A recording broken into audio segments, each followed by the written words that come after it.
This week on the Grand Theory podcast. Or was it different, like what was the kind of the feelings that you kind of went through, and like was there anything that you kind of learned about yourself when you went through that first kind of struggle with your injury? Yeah, that's a really, really good question. Like that last piece is like, yo, that's really good. I don't know, man. Like I think the biggest thing for me was the ego. Mm-hmm. Is my ego, man. Yeah. That ego check of like and I'm a firm believer in God, and I feel like God's like he was telling me something like, hey, now's not your time, right?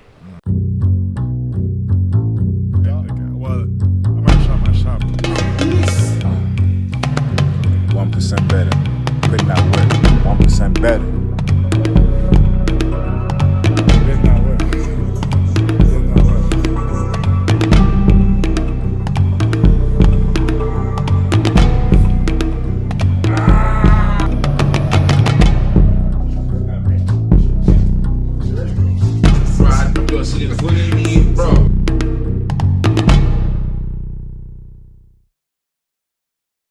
Okay. All right, guys, listen. As you can see, I'm smiling right now because I'm super happy because we got 1% better today. Yes, sir. Before I jump into that, though, you know what we do first things first, Ori? What do we do first things first? Thank God, bro. Thank God. We thank the man above, because if it wasn't for God, we would not be here in the first place. True. We would not be able to come here in good health. True. Or have our guests, or be able to even have the equipment or the ability to do the podcast in the first place. So first and foremost, we want to thank God. Sure. First and foremost, no matter what. But I mean, second of all, we getting 1% better Yes, every sir. day, Ori. Yes, sir. You see the setup? Looking Jeez. good. See, we had stands before, right? We had the stationary stands. Yes, sir. But now we got the boom arms. The you know boom what I'm arm, saying? We ain't even got to touch it too much. You Nah. can sway it to the side. I'm super excited. I'm not gonna lie. I'm sorry, guys. I'm kind of gassed. That's a good thing, bro. Put in the work. We put in the work. Yes, sir. 1% better every day. That's the Island Grind way. Always. Last week, just a recap, we had Kutsi on our podcast. He was a great interview. He came with so many gems. Yes, sir. He told us his theory of the grind was that, no, Can you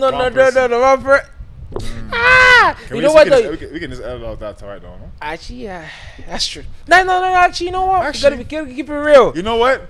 But we did have Kutsi, and then actually we had my brother. So Big actually, dog. the big dog was our last episode. Yes, sir. Lorenzo Rowe was in the building. And I had to, oh my God, bro. Actually, the guy had so many gems. So many gems. Bro. Like, you guys would not believe the episode with my brother. He told us about how it is the biggest thing is believing in yourself, making sure that you believe in yourself, and not only believe in yourself, that sometimes you gotta it's like you gotta manifest. You gotta manifest. You gotta say where you're gonna be. In order to be where you want to be. In order to be where you want to be. And that was a big lesson, man. That's big. So many gems, not only just about life in general, but about investing and moving forward and how you're gonna improve. And even family, bro. And That's family, one thing like people don't actually talk about this day and age. But bro, this man was actually preaching family. He was talking about his wife, talking about his kids, talking about what like actually pushes him, bro. And that's good. Not gonna lie, that's good. So getting it from different perspectives from different people, different sir. walks of life. So it was a really, really great episode. But today we got a special guest, especially for me, my best friend, Ismail Khalil, in the building. He is born in Pakistan. Was at the age of 2, he left and he moved to Thorncliffe in Toronto, where he grew up. In the in the hood a little bit. You grew up there. Now we'll let him tell the story. Then he moved. I'm gonna let him tell his story, but he then moved to Edmonton in 2004, 2003, and we met in school in about, I'm gonna say grade 9, going into grade 9. Started grade 9, but he is also the owner and founder of ReadyCar. He is completed his bachelor's in management and BCom for business with honors, not just regularly, with honors. You know what I'm saying? Man still. And man, it's gonna be a pleasure to have him. Without further ado, I'm not gonna hold it up no more. Yes, sir. Don't hold it. The man, the duo back together. Yes, you know, sir. Flash from Brown up in the cut. Let's go. Ishmael, welcome to the stage, man. Yes, Welcome sir. to the podcast. Yes, sir. My God. Always a pleasure, man. Yes, sir. Yes, sir. Thank My you guys for brother. having me. Nah, it's all good, bro. So, Get in the hot seat. We're gonna dissect this, man. this is the hot seat. You can adjust the mic as a cord if you want. That's good. All right. So I know we already give a little bit of an introduction, Yeah. but just kind of give the people a little bit introduction of yourself, and foremost talk about a little bit about what you're doing, the businesses that you have. Just give us a little insight before we dive in deep. You know. Yeah. Yeah. No. I mean, first of all, thank you guys for having me on the show. This It's a is blessing. It's a blessing. crazy, and you know, all of your listeners being impacted by the content that you guys are putting out there. It's it's touching. I've been watching. I've been watching. You know, I've been watching I like your it. stuff. Appreciate it. Appreciate it. But yeah, no, I run a company called ReadyCar. It's, Okay. it's kind of like a local Amazon company concept. So we deliver for like local brick and mortar stores. Okay. Ever since the pandemic, it's been huge. Yeah. It's been massive, right? Wow. So Nice. we've really we've been around for the last 4 years, but this past year really kind of picked up steam for us. Okay. Okay. And then, like you said, just recently finished up school. And then I also I'm doing an internship at a VC firm in Wow. Palo Alto, in Okay. California. So part of a 13 group team there. Okay. And then I also started up my own podcast. There you It's go. called Hey. the Startup Startup. Podcast. You know, Make sure you- subscribe to that, follow Hey. that. So we're gonna drop all the Hey. links, and don't worry, we're dropping all the links. Hey, I Everything. like that. I like that. I appreciate it, man. No, it's really just about finding a way to give back to early stage entrepreneurs, and I felt like in my position that I'm still early, right? I can still give back in many ways, and Okay. share that story about what it takes to raise money, what Yeah. it takes to build your company, what it takes to build value and Nice. meaning and give that back to people. So yeah, that's really what it's all about. I love it. I love it. I love it. I hope you guys can just take in.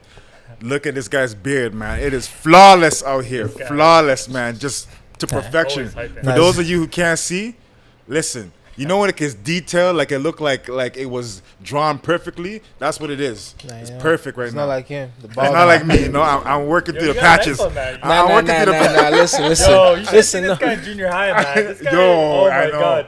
Came to school one day and he had this like patch. Like I Yo, swear. remember I had to wear a headband? Yeah. to school? There's a patch of hair. Like he came to practice one day. We used to play ball. Wow. Guy just straight up Yeah. came with a That's patch bad. on the side of his head. You know what I was trying to do? I was trying to put those bear claws in.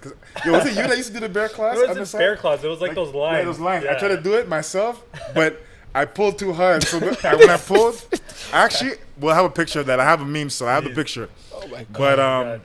man, it's great to have you on, man. Thanks, buddy. So let us go back to the beginning, man. Tell us a little bit about. Oh, actually, No. Before we do it, come on, Oh, the my ritual. bad. Come What's- on, the what's- ritual, man. wait, Come on, what's come supposed- on. We're going to dissect him, huh? Yeah, dissect him. Come on, bro. Listen, Every sorry, I get- got the gems in my pocket. I got the gems in my hand. right fair now. enough, fair enough, So fair I- enough. But we can still. Don't worry. Don't No, worry. listen. Now every show, we have to. It's a On ritual, the hot man. seat. Good at the dist. You don't know what's coming. Sizzling. You don't know Sizzling. what's coming. But I'll let you go. I'll let you stop. So, Ishmael, man, you were born in Pakistan. You know, I know you were pretty young when that happened. Well, you were, like you said, you left when you were 2 years Yeah, old. we left. Yeah. But do you know, like, tell me a little bit about Pakistan, kind of like even like your early years growing up, you know, what it was like going back from Pakistan to you moved to Toronto and then to Edmonton. You know, tell us a little bit about that time, what you remembered, what it was like, you know. Give us a little insight into that. Yeah. So I mean, we came here back in '97. Yeah. So I was 2 years old Damn. when we moved here. But pretty much born here, right? Just Okay. like the travel time or whatever. And then lived in Toronto for about 10 years. Okay. Wow. Before we moved Okay. here. Okay. And Toronto was good. It was good to us, but Yeah. it was ghetto. It was ghetto. I can't lie. It was ghetto. Like, honestly. we went through our ups and downs. My dad actually Boo. he's a chemical engineer. Yeah, and we were doing really well for ourselves. Like he was back in we actually lived in Saudi Arabia for a couple years and moved Okay. to Pakistan, and he had a really good job there, and everything kind of paid for, everything. We were living a really, really good life. Yeah. Nice. And then when we came here, you know, that sacrifice was Yeah. for his kids, right? Ultimately. True. So he had to make that decision to come down, and you know, it's a lot. It's a lot for a parent to, you know, obviously we recognize yeah. that, right? Yeah, 100%. To come down and to kind of, you know, Have to adjust. you know, not have those luxuries that you do here, that you Yeah. do back home. Yeah. And yeah, it was crazy, and we had to like readjust, and now we're in Edmonton.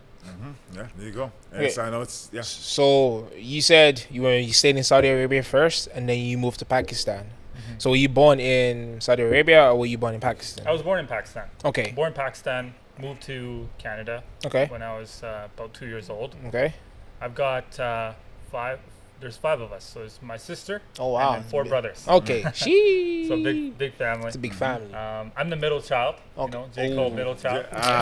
shout out J. Cole. So you know what it is, right? So now this is my next question. So how was it growing up, like being the middle child? Like you said, you're 4 siblings, correct? Yeah. So how was it 5. growing up? Oh, 5. 5. So 5. Oh, Yeah. so you're 6 in total then. No, 5 5. siblings. So 5 siblings. But he's My stu- sister was one only sister. Okay. 4 brothers. Okay. So how was it like being the middle child and growing up in general? Because that's like almost like a little bit of responsibility because you still have a younger brother Yeah. or younger brothers underneath you, but also you're also a little brother too as well. Someone so else, it's like yeah. a little bit of both. Balance you know? in both, yeah. So how was that, you know, kind of growing up?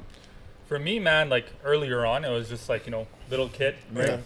As I got older, I ended up becoming the tallest one in my house, Oh shit. tallest in the family. So then he be And you know, obviously, that's for my older brothers. It's like, yo, this guy's This bigger guy- than us. we gotta But look at when we obviously, talk to right, I him. got lots of respect for my brothers, right? They you know, changed my diapers, they did everything to 100%. put me in the place. Put me, no, seriously, man, real talk, man. They did a lot of things because my parents, when we moved here, my dad wasn't working as an engineer. Yeah. He was working in security. He used to work 2 jobs, Oh wow. and then my mom also worked, and so I never really saw my parents growing up in Yeah. Toronto. And I saw a lot of like gang violence growing up actually, Oh wow. where we lived. We used to live in a 21-story apartment building, Oh, wow. and we were living on food stamps at one point. It was really, really bad, Damn. and you know, really different. And I'm pretty sure my dad had a spell where he probably went into some sort of like a, you know, like a, why did I bring my kids here type Yeah. situation, Yeah. right? Yeah. Because like you leave all that luxury behind, and then you come here for your children. Yeah. But no, shout out to my older siblings, because Yeah. like, you know, 100%. without them, you know, 100%. I wouldn't be here, you know. So, but yeah, you were asking me something there, and I kind of went off topic. I don't remember now. I was listening to, Yeah. to what you're saying, but just hearing what you're talking about, the kind of like the struggle of kind of being an immigrant family coming into Canada. You know, like you said, not really being able to see your parents and stuff like that. Do you feel like that shaped you in any way, made you a little bit more responsible at a young age, or more like, you know, Yeah. give you any not advantage, but how did it mold you? You know, being as an immigrant coming into Canada, you know, seeing how hard your parents were working just to make things ends meet for you guys. How did that kind of mold you and shape you kind of going forward? Yeah, I mean, like, I think that it really, really does affect you when you have parents that, you know, especially when you've been given those luxuries, and then you're coming to Canada, and like it's a Yeah. different scenario. Whether you're coming to Canada or US, right? You're Yeah. living out the Canadian or the American dream, right? As they say, and you know, it wasn't all rainbows and butterflies for Yeah. us, right? 100%. So, you know, biggest thing was like coming here. It's like a different environment completely, right? So it's like how do you adjust to the living system here? Yeah. So Yeah. I think that's what was the main sort of struggle, right? for And I you. think that did impact my growth. Yeah. I feel like I definitely, because of what my parents went through, Too. I really went full bore on it, and it kind of did make me more mature too. Yeah. As like the older brother to my younger brother. Yeah. Yeah. He's my youngest, Abdul. He's the he's the youngest Yep. kid in our house. Yep. And then my older siblings. It's kind of weird for me, but that does pay dividends, right? Having your family and having that struggle early on, that helps quite a bit. I think it helped me, 100%. like, especially hanging around with my brothers and their friends. Yeah. I never A really more got mature into crowd, like I more never mature- really got into, like, you know, the Yeah. only fight that I got into was, I think, elementary, where I pushed this kid in like a big puddle. Like he was like really pissing me off, and he got me to a point where like I lost it at him. Okay. It's raining, and I just pushed him in. But other than that, I was pretty straight edge and like mature about it, I guess, right? Some of my peers. 100%. We I met you in, like I said, in grade end of grade 8 going into grade 9, right? Mm-hmm. I remember, I think we were playing ball. Like, when I came in the first day, I think it was like film class or something like that. No, French. Was it French? Yeah. Was it French with Miss, what's her name, man? Miss Lowe. Miss Lowe. Yeah. Miss Lowe. Yeah. So, I was like, hey, I know this guy. Yeah. I was like, I know this guy. He's like, yeah, I play ball with this guy. I know this guy. I'm like, you Yeah. don't know me, man. I just came from the Caribbean. You don't look know. really familiar to this other guy who I met, like literally a week before. And then all my friends, all my buddies were like, yo, you don't know him. Yo, you don't know him. Don't act like you know him, man. Right? Yeah, I actually remember that. And we ended up playing ball, man. And like, I remember I was a little bit bigger, so they used to kind of clear out the lane, but he didn't clear out the lane. He was about the same size as me and stuff like that too. So, we just instantly kind of got a connection, had a chemistry and stuff like that. And I think because of kind of our family dynamics kind of being very similar, Yeah. we bonded even more. Like I remember, I think the only house I could ever sleep over at was probably Ishmael's house. Wow. Like that's probably the only house I could probably sleep over at. Yeah. Just because and like my family, we all know Ishmael's family all knows me, stuff. Yeah, we were like brothers. We were like brothers, man. Yeah. So it was just it was really, really cool. But you were very big into sports, basketball. You played football. Yeah. What kind of brought that passion for those sports? I don't know, actually. Like growing up when we were in Thorncliffe, I used to be into hockey, so I played a lot of like ball hockey. Okay. My older brother's like a super big Leafs fan, Toronto Oh, Maple wow. Leafs. Oh, nice. Just sorry for Asher, so Asher, you guys are not winning. yeah, they didn't end up making it this year, but he was really about trying to get me into playing hockey, and then we had a friend of ours. His name was Omar. He lived in the same building, like a family friend. Okay. And Omar, if you're watching this, Omar Bhai, I should probably call him because he's older. Mm-hmm. We call our elderly Bhai, Yes. right? We don't just call them by their names. Okay. So Omar Bhai, he kind of taught me how to play basketball. Oh, nice. So he kind of taught me, and at that time it was kind of just like and one, hot sauce, stick to my loo type basketball, Trying to right? break ankles and stuff. And then when I came to Edmonton, it was grade 3, grade 4, and then I just met a couple friends that I picked up basketball with at school. And from there, I met one of my friends, Tanner, Rohit. I met these guys, and they got me into playing basketball, Nice. like organized basketball, right? Yeah. So it was like more professional setting, right? It wasn't like street ball anymore, right? So I started playing ball and started learning the game. First of all, I didn't know how to shoot, right? Left hand, right hand, I didn't know how to shoot. And then that's where the kind of passion for sports really kind of began. And I guess I was semi-athletic at that time. I mean, if you look at a picture of mine, maybe I'll send it to you. You can slap it up on here. But it's like a polo neck. I've got a jersey on. It was like my first bout at basketball. It was really bad. But that's kind of like where it all started. Nice. So I and- have a question. So did you guys ever play 1-on-1? Every day after Did school. we play one-on-one? Every day after school, man. Wow, this guy got work. Listen, it was back and forth. It was back and forth. Follow up to that is, if you guys play now, who's gonna win? Huh? If you play now, who's gonna win? I don't know, man. I don't know. That's a good question. That's Actually, a good question. this one is I gotta evenly matched. respect him nowadays, This one's evenly matched. I'm not gonna lie. So you know what? Yeah. My shot's on though. I don't know. This one is even. You know that I would If normally my shot's just. on, though, You I know. don't know. That's But no, I mean, every day after I school, think- man. I think that's where it kind of started, and Nice. and like I really started taking sports seriously. I think towards junior high. When Okay. I got into junior high, Yeah. I really started like taking it seriously. I remember grade 9, there was a summer of grade 8 where I was just like, yo, I really want to get good at basketball. So literally the whole summer I played and played and played. Yeah. I used to play with guys that were older than me all the time, Yeah. right, to really get better at the sport. Yeah. And I found these rec league guys that I started playing with, and then over time, I remember one summer I went through a growth spurt, went from going from like 5'2" or 5'3" or whatever to like Boom. 6 feet, and people were just like, "What the heck? What happened Like, to who's this this guy?" guy showing up at school?" All right, and Yeah, and then I just kind of focused in on basketball. Played Team Alberta for like Yeah. grade 9, Yeah. and then that's really what ended up happening. Really started taking it For seriously from there. Nice. Yeah, I remember he. I would say Ishmael was probably the best player on the team. I would say that I remember we had a couple of games where even I remember there was a game to like go into the I don't know if advance in the playoffs or to like move to the second round of the playoffs, and we were down by like 1. He came down, hit a reverse layup and stuff like that, like to win game winner. It was big. I also remember we played in summer league. Yeah. And I was guiding you. Grads, and right? Yeah. Yeah, and I remember, and I'm always talking trash. You know that I'm talking trash. And I remember I was talking trash, and talk this guy so much shot the ball, and I was like, never, and he was like, too late, and then it like went, swished in the net, everything. So it was really Ishmael is a very very good baller.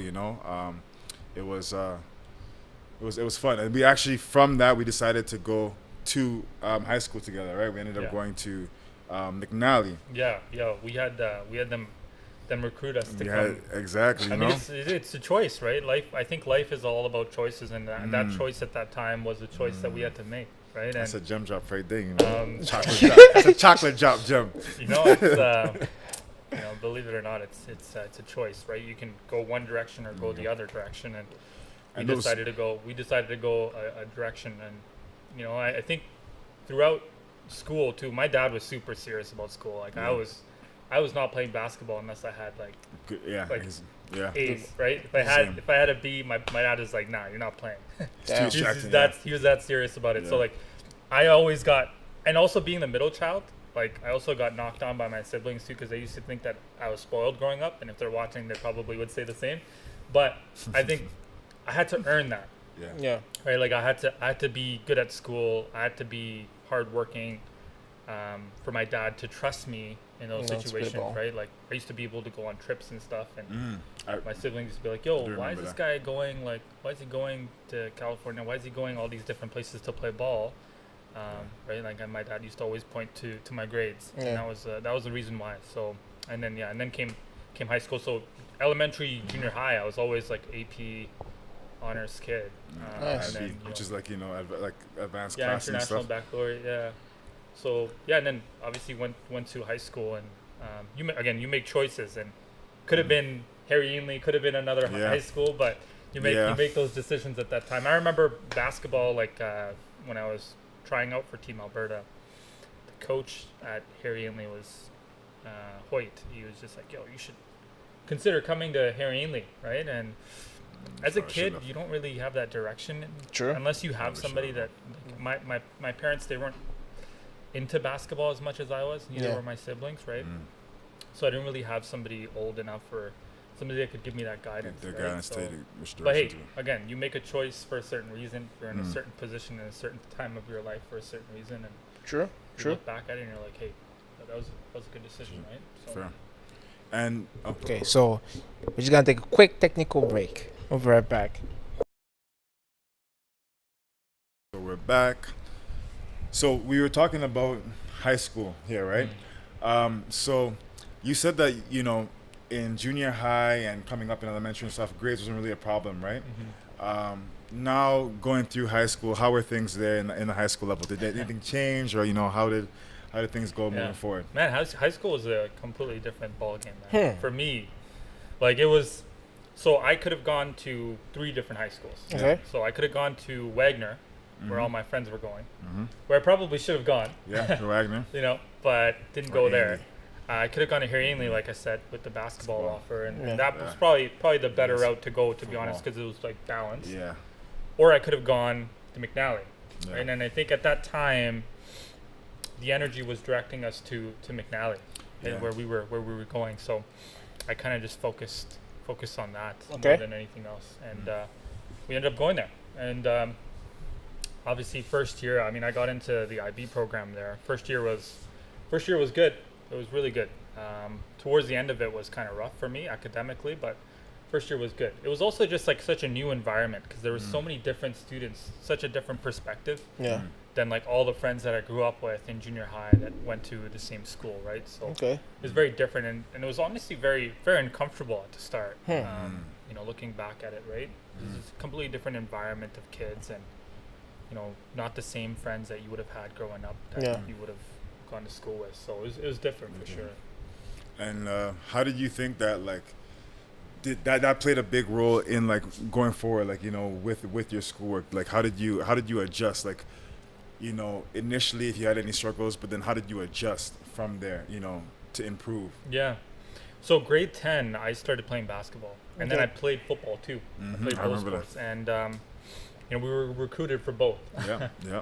So that was a lot. That was a lot on my plate, and I wasn't able to manage the load the way that I would have wanted to. And so I just started seeing myself declining academically. I was still in the IB program, but grade 11 was rough. And grade 11 is that sort of deciding year of where you're going to be going to university. Yeah. And I really wanted to play ball at the next level. I wanted to play college ball and everything. And I was just so focused on that, right?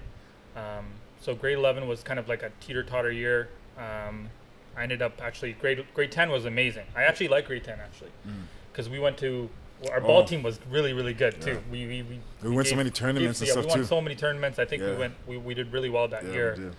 And essentially grade 11, I had no idea how to play football. I didn't know about football at all. Yeah. But grade 11, when I came into it, I learned the sport. And I remember we were running a summer training camp, and the coaches were all like, "Yo, Ismail, did you go train somewhere? How are you so good?" I was beating out guys, right? I was playing receiver at that time, remember? Slot back. And unfortunately, in a drill, we were doing a tackling drill. I broke my arm. Wow. And it happened to be my shooting arm. So my wrist broke, my finger broke, and part of my arm broke. Oof. And so, Jeez. and so, I mean, learning how to shoot is again, after so many years of practice, it's like learning how to write again, right? And I'm right-handed, but I shoot with my left, so I'm ambidextrous. And I even play hockey with my left, tennis with my right.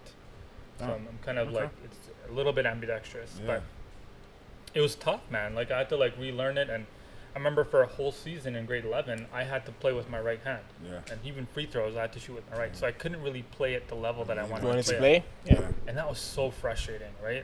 Obviously, right? When you are limited physically, right? And you've got everything else, you've got the talent, you've got the mental strength. You could get there, right? Yeah. But your body's limiting you. It's tough, man. So I went through a little bit of depression, to be honest, because I was like, yo, I can't play. I'm not having fun doing what I want to do. And that translated into how I did in my academics. So I was telling myself academically, I'm going to go into med school. I'm going to do all these things, which I wanted to do. I wanted to get into sciences and do medicine. And I got hurt. And for me, I was so big on basketball at that time that it was heartbreaking. Bro. So, and then I had to reset everything, man, and I didn't have enough time. Because literally you go from grade 11 to grade 12, and now you're looking for schools, right? Yeah. So now you're looking at U of A, McEwen, Nate, wherever you're going to be applying. Yeah. And I didn't have an idea of where I wanted to go. All I knew was give me a chance to get back into the gym and play basketball and play at the next level. That's really all I wanted to do. But yeah. Damn, that sucks. That's so kind of what I'm just even gathering there from what you were saying is that when you got injured, right, there was a shift in your mindset, just knowing that you weren't able to do fully what you wanted to do at the capability that you could do it. Yeah. And it actually, that even though it was started in one thing, right, basketball, which was your passion, it actually ended up affecting all the other things, right, because of that mindset shift.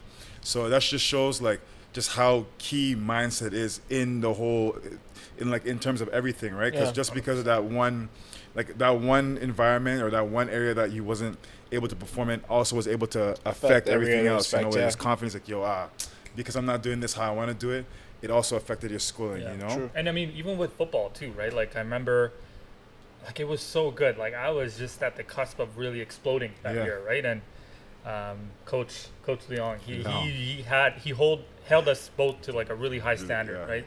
Especially because we were athletic coming into school, and he wanted to bring us right on board, and it felt so tough because I would go on these trips with the school, and I wasn't able to contribute. So for the whole year, I was just kind of watching from the sidelines, Damn. not able to do anything. I just watched, super right? frustrating. And just to see my friends, to see Aquille, to see other friends of mine really succeeding in something that I just couldn't Yeah. because I was limited. Yeah. It was a tough pill to swallow. Like I went from highly recruited to, and there's nothing wrong about being the ball boy and the water boy or whatever, but to the water boy. Damn. Right? And it was like a gut check, man. It was like shit. Like and like, sorry for swearing, by the way. I'm not it's sure Nah, if I'm it's all supposed to good, swear or man. not. It's all Yeah, we good. don't click the box. We click the box. Not for kids. All right. I don't want to swear, Go ahead, young go ahead. kids watching No. or whatever. But I had to make that adjustment, Yeah. and it was tough, man. And it was a bit of an ego check too. But yeah, like at that time, I didn't know how to navigate around struggle. Yeah. I didn't know how to navigate around an obstacle. That was really like my first kick at it, what an obstacle felt like. Yeah. Yeah, looking And- back at it, man, it was rough. But again, you choose certain things in your life, you make a choice, and you just go with it. Looking back at it now, 20, it's been 10, 15 years later, you realize why you made those decisions and Yeah. where that led you. But I actually have a question, because I know, like, just like when you go through an injury, and you see your friends exceeding or succeeding. Sorry, like even when I went through the injury in the hospital, I stated it in the earlier episode. Even though I didn't want to do it and it was hard, it's like I didn't want my team to win without me, because I wanted to be like I wanted to feel like I also played a role in it, belong, right? Like I belong on yeah, the team. yeah. Like they need me to win. Sometimes I didn't want them to succeed. It's just like I didn't want them to do it without me, because I wanted to be there, be Yeah. part of it too, right?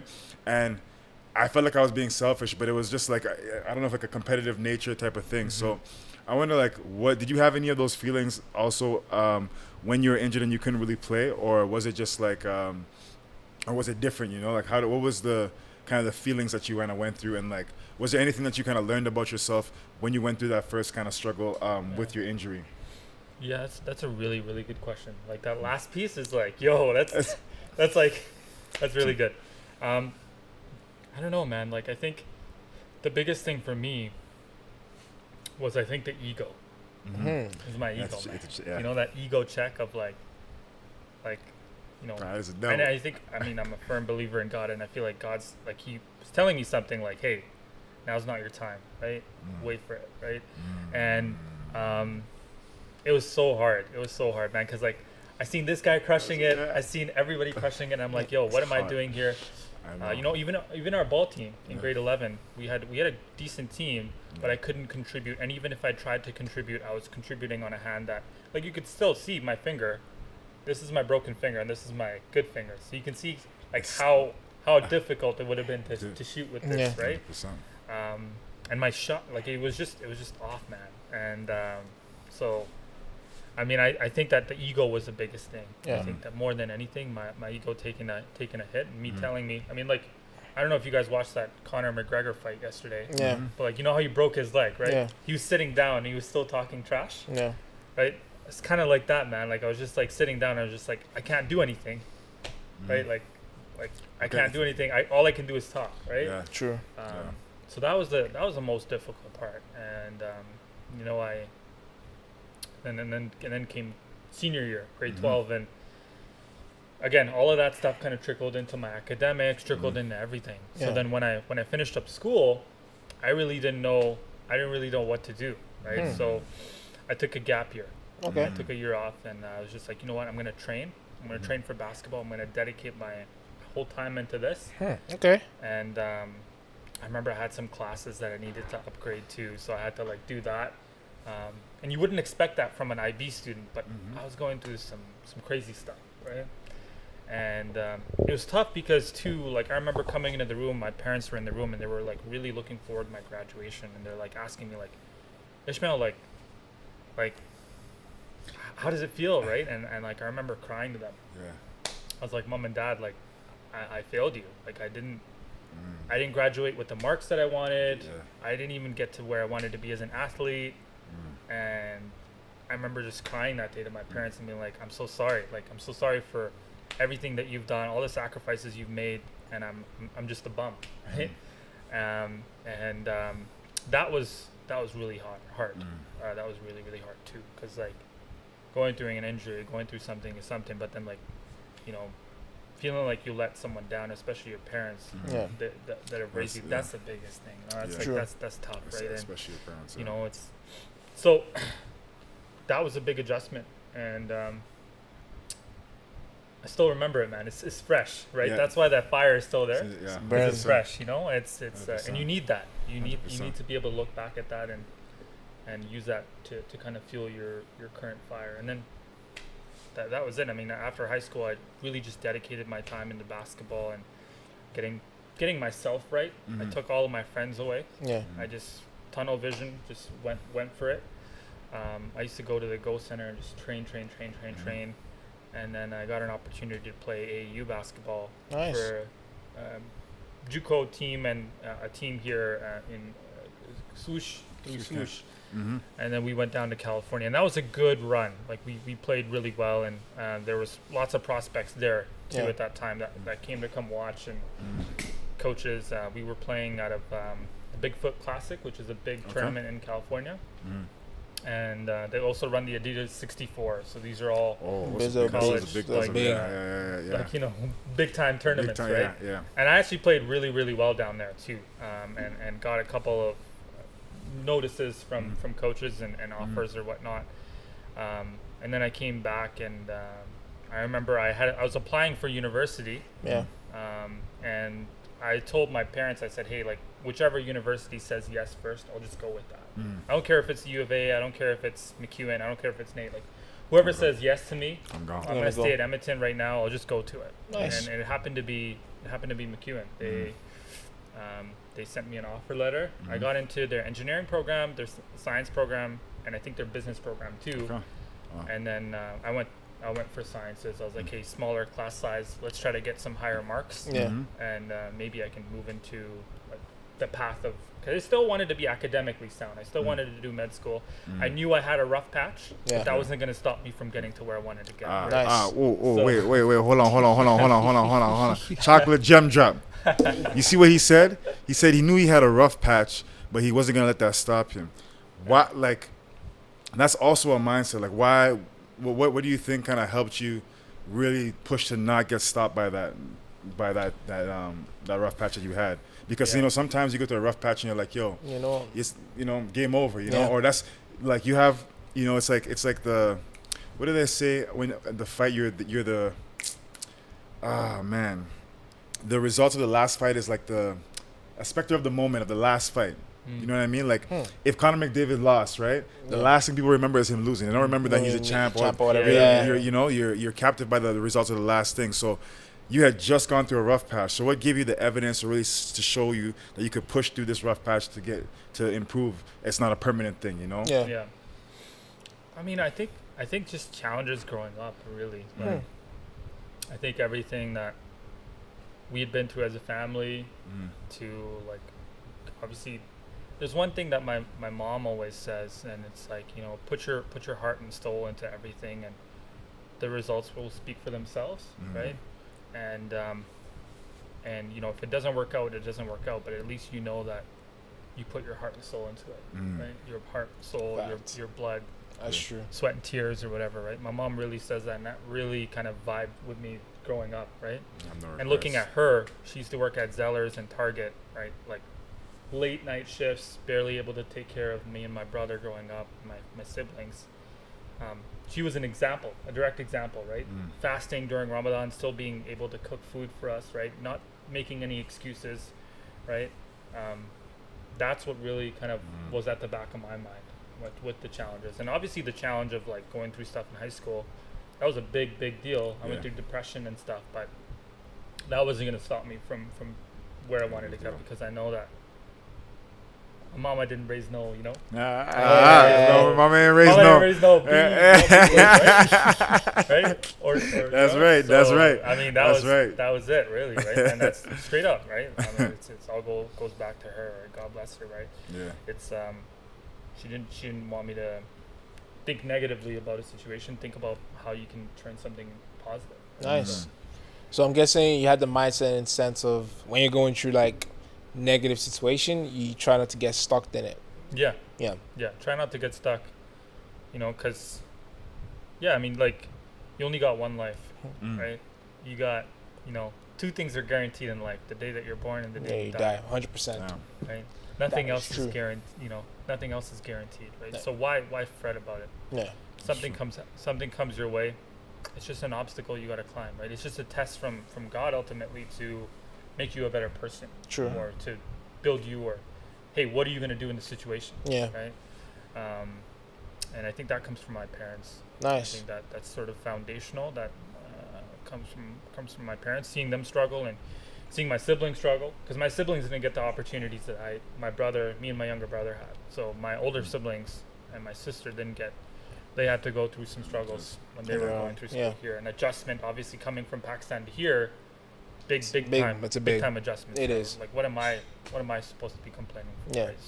So I have a question. So say you could go back in time. Would Yeah. you change anything about the way you handled the situation? I believe grade 8, grade 9.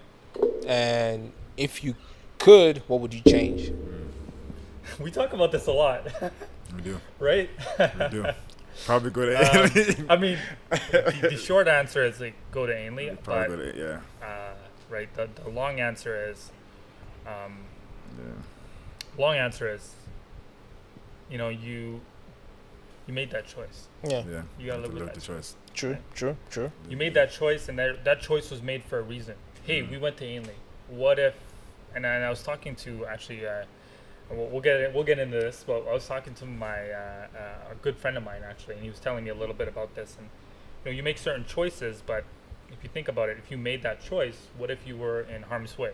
Yeah. What if something bad happened, right? Yeah. That you weren't able to control, right? You don't know what that's like. So Yeah. you got to trust in the process, trust that God's got a way for you to kind of go a certain direction. And Nice. you just got to put your heart and soul into it. Really, Yeah. Nice. And can't, like, yeah. can't change it up. Right? Yeah. That's, And would you say, pretty much I know the answer already, but would you say going through those situations and like having the biggest, struggle, the first one? Because a lot of people don't go through struggle at an early age. They go when they're older and they don't know what to do. But would you say going through that struggle at a young age helped you to like be, have like the mindset and the ability to actually handle pressure? I think so. Yeah, like I think sports does that too. yes, we have to. Right, but High- I think high so. Yeah, absolutely. I situation. think Nice. that did help me kind of like steer the ship. Nice. Right? I Yeah. guess as they say, right? It did help me steer the ship. And again, like seeing on the football field, seeing my friends succeed, on the basketball field, court, seeing my friends succeed, in the academic field, seeing my friends succeed, it was tough Yes, to see yeah. that, right? So I think so, yeah. Nice. 100%. Nice. So, after you had taken your gap year now and you had entered into university, which you decided to go into sciences first, Yeah. right? Kind of what happened from there? How did you progress forward? What were the next steps? Did you complete? Did you switch your programs? Did you stay? Like, kind of tell us what happened after that gap year. Yeah, so first year I was in sciences, Mm-hmm. and my second semester I took a business course. Mm. That's when things changed. So I took a business class, and I was like, yo, I'm going to do sciences. I'm going to do really well. And I was just not vibing with it. I just couldn't figure it out, and it was just not something tangible for me. Okay. I needed something tangible. And took a business course and did really well. And we ended up winning a business competition, and the business wow. that we started ended up winning, and I was leading the sort of sales side of things. Okay. We were running this company called Bliss Fizz. It was like this candle business that we were running. remember Scented, that. no, not candle, bath bomb. We were making like these bath products, and we ended up selling out. It was super cool Wow. to see something that I worked on with a team Yeah. actually Actually, succeed. Yeah. Right after a long time, right? Yeah. I'm like, man, it's been a while. Like growing up, I used to always get like second place, third place, right? I'm like, geez, man, like where's my first place medal, right? Yeah. Yeah. And this was like my first time that I won like a first place medal, right? Yeah. And something academic related. I mean, I had won awards in academics, but I'm talking about like sports. I never really won anything. Like it was like, I think later on, actually I did. What am I saying? We won an AU tournament, a couple of tournaments when I was playing after high school. We did win 2 and I got trophies and stuff for that. But like this was like my first sort of other sort of in a different environment type Yeah. way, right? Yeah. After going through the struggles that I went through in high school, it was like, damn, like academically, I'm like, yo, this is kind of nice, Yeah, right? I can do Yeah, this. it was right? good. Give you that confidence boost. Because like I remember taking sciences and it was great, and I wanted to do that, but I was just like, man, I'm not really feeling this vibe, right? It's just like learning about sp3 orbitals, right? Chemical bonds. I mean, all respect to kids that are in sciences and I had friends that have gone on to become doctors and really, really bright individuals when it comes to the science space, but it was just not for me. And I think I was lucky enough to find that fit early, Yeah. right? And I think that's what really set the pace for the years after that. Quick question, actually, just because I really relate to that kind of in that you said that you studied initially. I really wanted to take a gap year as well. Like I really didn't want to go to right after high school. I really didn't want to go to university right away because I didn't know what I really wanted to do. But my parents were like, you know what, go. And I went, and I think I went into business or business management, right? And I just for some reason I just wasn't vibing with it, you know, and I switched the next year to a different major, right? But I think what I was gonna ask you is like, why do you think that like a lot of people, do you think that they have to try a lot of different things to kind of figure out what they really want instead of just kind of going to one thing and just sticking to that before you even really know what the other options that you have available kind of are? That's a good question. I didn't learn the answer to that question until that business class. So that business class is called Business 201, Introduction to Sustainable Business at McEwen. Great class if you're ever thinking of getting into business. Highly recommend it. There's a dean at the time who she said this. She said, play to your strengths, not to your weaknesses, right? And your strengths will almost always ultimately become your passion. True. Too. And I only learned the answer to that question then. So I didn't know this whole, because that's what ended up happening, right? Like I was trying football out or playing basketball. I was trying so many things out. Went to a completely different new experience in high school, completely different school, university, right? I was trying things out. I just didn't know. And I think most students, most people that are going through that, right? I think you should take time to think about it. So I think the gap year at the end of the day did help. Yeah. It did kind of help. I mean, it didn't tell me where I wanted to go, but it gave me time to self-reflect. Yeah. Right, time to just kind of pause mentally and physically and just breathe. Yeah. Right, and I think that was huge. I think that really helped me just mature up. Yeah. So then when that year came, and that class came, that prepared me for that moment, very moment, right? And I just aced it and did really well that year in school, and that's kind of like where the come up was really. So after taking that business class, I'm guessing you switched. So it wasn't that easy though. Like I went into open studies for a semester. Okay. Because I had to take some extra courses to qualify for business. Actually, after doing that win, the dean of the program for business, he saw me. Yeah. He's like, hey, I see potential in you, right? He took a chance in what he did. My grades in sciences weren't good either. So I was just like, man, this is a repeat of what I did in high school. That's cool. I'm like, what the heck am I doing? Yeah. Right? I'm like, is school just not meant for me? Right? Yeah. Start asking these questions. But he took a shot. He took a shot at me and gave me a chance. And,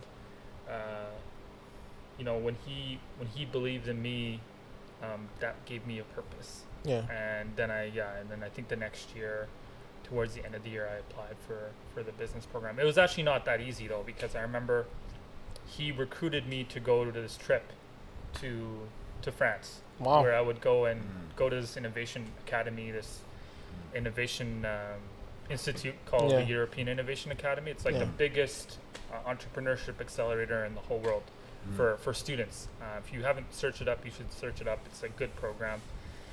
Run by UC Berkeley and Stanford and Google and all these other crazy companies. And he was just, I don't know, like he saw something in me. Yeah. And there was myself and like five other students that got selected. And we went through like a a tryout, as they say. A There was vetting process. yeah, probably, there was like hundreds of students that applied for it, but there was only a couple of us that got selected. Yeah.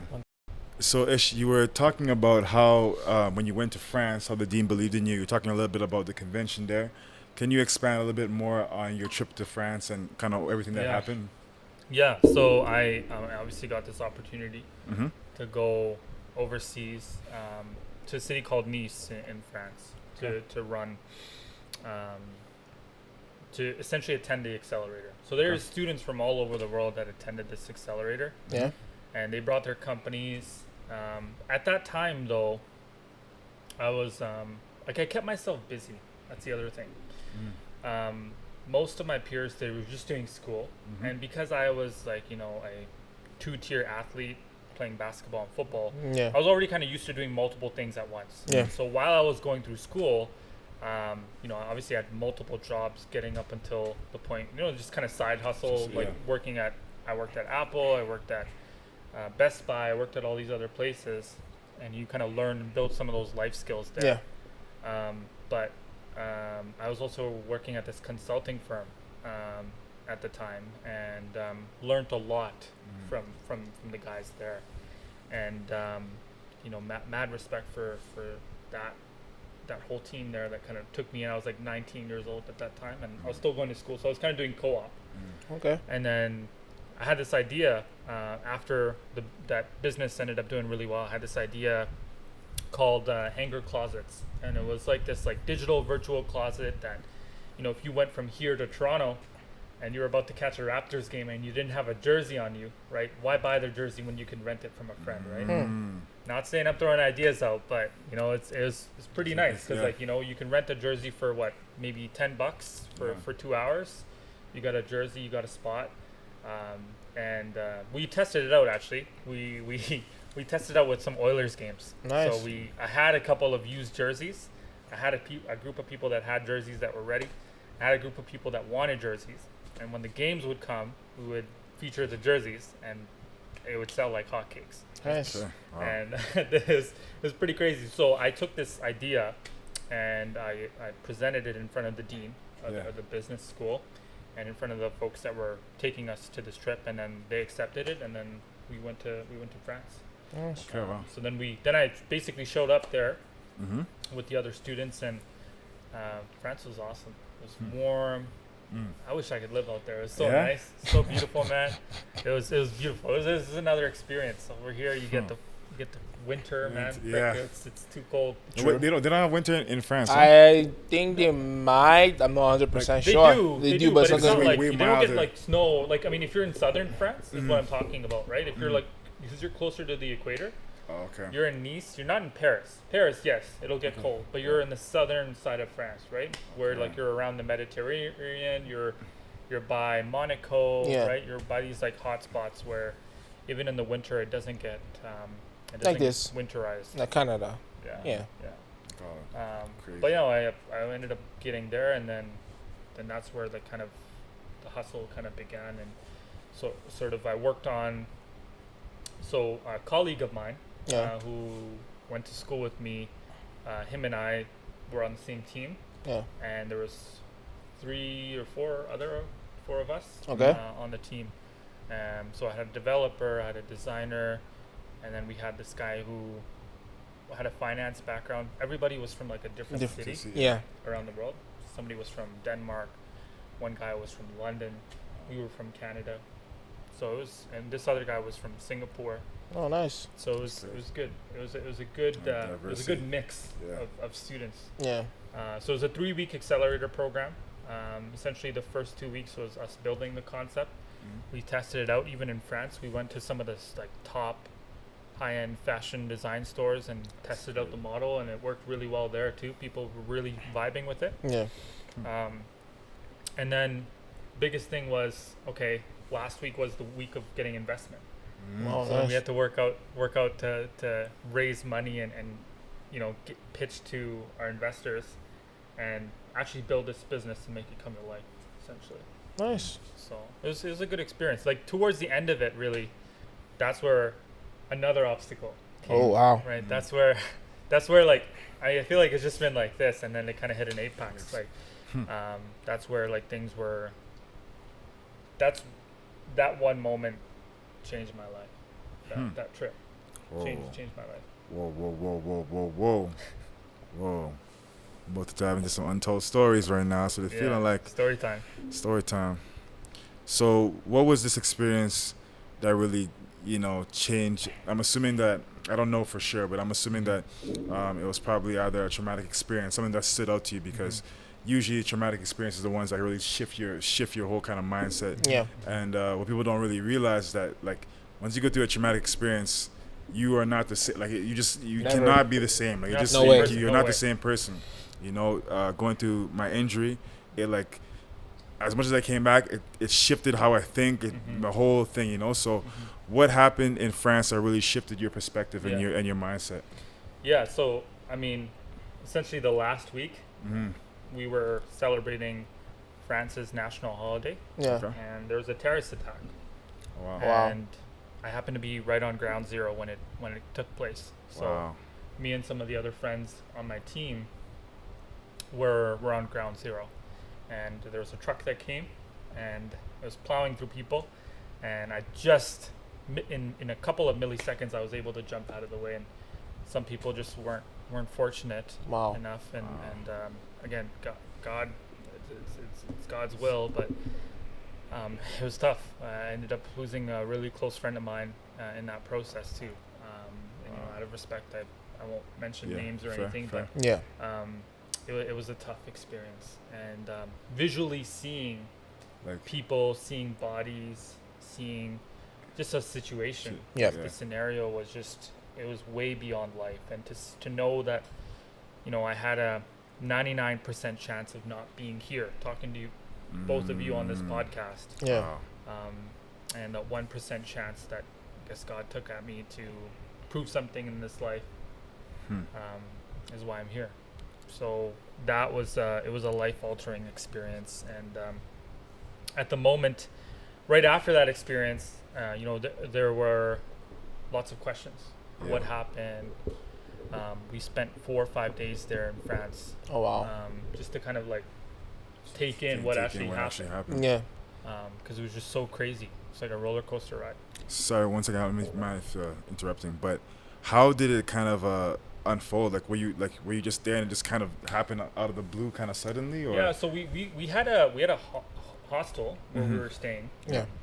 and then my group of guys, so it was essentially like my team. Right? Yeah. So I was the CEO of the company, and a couple of the guys wanted to go out, and I don't drink, Yeah. so I was like, yo, let's hit up a shisha bar or something, right? Yeah. I'll go do shisha, but I won't Yeah, drink yeah, yeah. alcohol. Fair. And we're like, okay, so we had sushi, and then we walked down to what's called the promenade, d'Anglais, and it's like the seaside. Yeah. And we were down on the beach chilling, like, right, and some of the guys were drinking beer and stuff, right, just having a good time. Yeah. As we came up, that's where it started going down. That's where there was a guy behind us who ended up going from like the normal lane to the sidewalk lane, and then he was coming with a big Whoa. truck, and the truck had explosives in it too. Oh. So like, you realize, you look at this thing coming at me, and I'm like, what's this thing doing? Yeah. And you just kind of wonder in that moment, you're just like, hey, maybe this guy's just making a mistake, right? It's got to be a mistake. Yeah. And you only have like 1 or 2 milliseconds to actually think, because like by the time it hit 3 milliseconds, he was right in front of us. Yeah. Wow. So yeah, I mean, that's kind of like how it went down. I mean, the night was, like, other than that, the experience was amazing, right? Like the time in Nice and the program that we were in, everything was awesome. Awesome. But it was just that one moment that Really. really kind of changed the trip. And one thing that you just kind of said that really stood out to me is that you said it was just a couple milliseconds, and in those couple of milliseconds, you had to make a huge decision. You said earlier in the interview that life is full of choices, right? And Yeah. one little choice can make, what if you were 2 millimeters off to the right, Yeah. or you know what I mean? Just that one little choice of, being there or moving over to the side change a whole different scenario, And so, what did you, like, I know that must have been like a really, really hard experience for you. So Yeah. kind of, how did you kind of overcome that? Because, like, that's something that you're definitely not going to be the same from. Yeah. Well, there's two aspects, right? Okay. There's a mental aspect and then there's a physical aspect. Yeah. Okay. Like mentally, you're telling yourself, "Hey, this happened, but I'm gonna try to move on. I moved on in the past. I can move on now." Yeah. But physically, even though, sorry guys, physically, even though you might not have been struck by it, I saw what people shouldn't see, right? True. Like I was conscious throughout the whole process, right? So I had to pick people up on my back, like bring people up onto the promenade. I basically went into like superhuman mode, Yeah. trying to save as many people as I could before firefighters came in. So taking that in, it's more of like that. It's like the mental side of it was okay, and I thought I was okay. Yeah. And sure enough, you know, when I came back, I was okay. Actually, for the first couple of weeks, I got psychologists working with me as well. Yeah. The school recommended a psychologist that I work with, and I was working with one, and that was fine. But you know, it wasn't things weren't the same. And I only realized that a couple of years afterwards that she like that really changed me even from a mental aspect. Yeah. See, that's something that I also noticed. That kind of stands out to me because that's something I also noticed with my injury, is that even when I tried to explain it to people, like after that injury, even though like I came back and I felt like I was normal, like mentally I like something like was different. Like I wasn't. It was hard for me to do certain things, like certain things that I would normally do before. I had like a little bit of a challenge. Like I kind of rather doubted myself, or I was a little bit more like, you know, scared, or I had anxiety after that situation just because of what happened. And even when I try to explain it to people, they're like, oh, you know, you should be able to do this, and they're like, why aren't you like this anymore? Like, what happened to you? You used to be able to do this all the time. And I'm like, yo, I don't want to do that anymore. I just, you know, don't feel like that anymore. And it's just like a really big shift. But what I've also learned is that I think when you go through an experience like that, even though everything takes time, right? Everything takes time. The healing takes time. Everything takes time. But the growth, I think, is almost inevitable. Yeah. It, like, you know, once you kind of survive that experience, I think growth it might take some time. Sure. But I think it's inevitable. I think you grow from there, and I've definitely seen growth from you since that time. You know. So, what would you say maybe is like one of the lessons that you probably learned from that? Like, how did it change maybe in a positive way, or like what did you kind of learn from that experience? Was there anything that you learned about yourself that you didn't realize, you know, actually being in an experience like that you didn't really realize about yourself prior, and when it happened you're like, oh, I didn't realize that about myself. Yeah. I think the biggest thing too, like going through, and I mean, we didn't talk about girls throughout high school because that was a distraction, right? High school, junior high, right? University, that's a distraction. 100%. But I remember I met my wife now, Summer. I met her my brother's wedding. Oh wow. Okay. I met her at my brother's wedding, and I was in March when I met her, and I went through Nice in the summer. Oh. So we were just kind of seeing each other at that time. And I think that moment was like, shoot, put life into perspective, right? Like, stop going around chasing all these women, right? You know, you can get yours, but you know, that's what I told myself, right? Yeah. And took some personal reflection. I was like, who's gonna be there when the lights are off?